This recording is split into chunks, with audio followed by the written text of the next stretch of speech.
Good morning and welcome to the brief here on News First. I am Shahin Jarampati and here are the stories trending this morning. President Sirisena joins walk to mark International Anti-Corruption Day.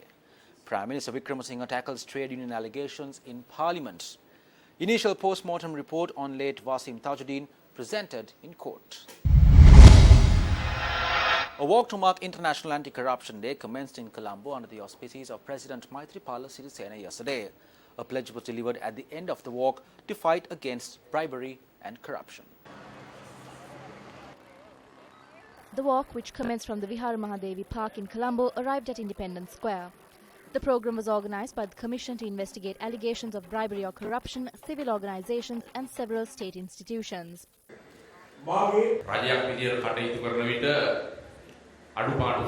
As a government, there may be certain shortcomings, there may be certain delays and weaknesses. However, corruption, anomalies, fraud and bribes cannot fall under that category. I welcome the bill to make the required amendments to strengthen the Commission to investigate allegations of bribery or corruption.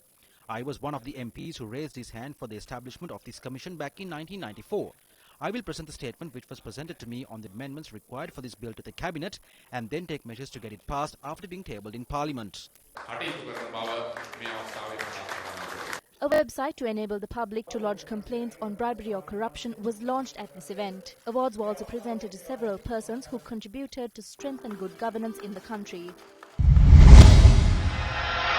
Prime Minister Wickremesinghe made a special announcement in Parliament yesterday of the Comprehensive Economic Partnership Agreement or CEPA and the demands being raised by trade unionists striking over disagreements with this year's budgetary proposals.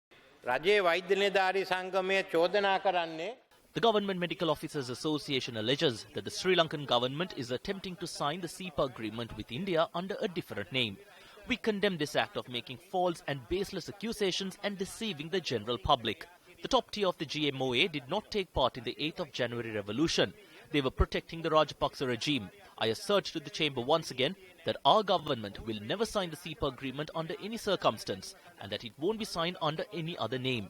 The government does not agree with the clauses that were included in the CEPA by the previous government of Mahinda Rajapaksa. The government will enter into an economic and technical pact that is favourable to Sri Lanka. In addition to reaching a pact with India, we also hope to reach an agreement with China and Singapore as well.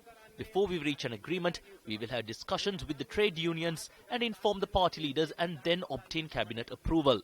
Everything will be revealed to Parliament. The GMOA is harassing the patients for voting for President Maithripala Sirisena and defeating the Rajapaksa regime. I announce to Parliament that the Employees Provident Fund and the Employees Trust Fund will not be amalgamated and that the funds will not be taken away from the Central Bank of Sri Lanka. The government has not taken any decision to cancel or amend the pensions of the public servants. A complaint was filed with the Criminal Investigations Department yesterday, citing that 3 billion rupees of the Ceylon Electricity Board that was invested in treasury bonds had been misplaced. The complaint was filed by Minister of Electricity and Renewable Energy, Ranjit Siyambalapitiya.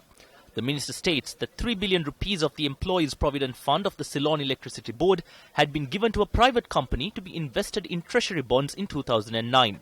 A communique issued by the ministry points out that the account statements of the Central Bank for the 31st of December 2014 does not include the said funds. Investigations have revealed that in 2014 itself, the private company in question had obtained the investment from the Central Bank in order to sell the treasury bonds. The communique from the ministry states that approval from the Ceylon Electricity Board was not sought for this purpose.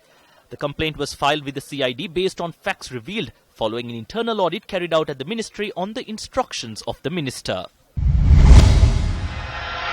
The initial post-mortem report on the late Wasim Tajuddin was presented to court yesterday by now retired Judicial Medical Officer Professor Ananda Samarasekara.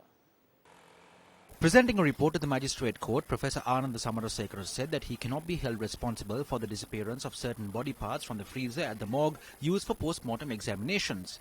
He went on to note that the freezer at the morgue was inspected along with the officers of the Criminal Investigations Department upon the instructions of the magistrate and that it was revealed that the freezer was misused following his retirement. Accordingly, the report he presented states that these parts have been misplaced as the freezer has not been used in a proper manner and that this had taken place following his retirement. We inquired from the current judicial officer, Dr. Ajit Tennakon, with regard to this issue. He stated that the retired official did not mention the exact place where these parts were stored. He added that 2 minor staff who were given the responsibility to be in charge of the body parts by the retired professor denied that they were given the responsibility. He went on to know that he had presented a report to the court on this issue. And that is a wrap of the brief here on News First. I am Shahan Rampathy reminding you to stay briefed.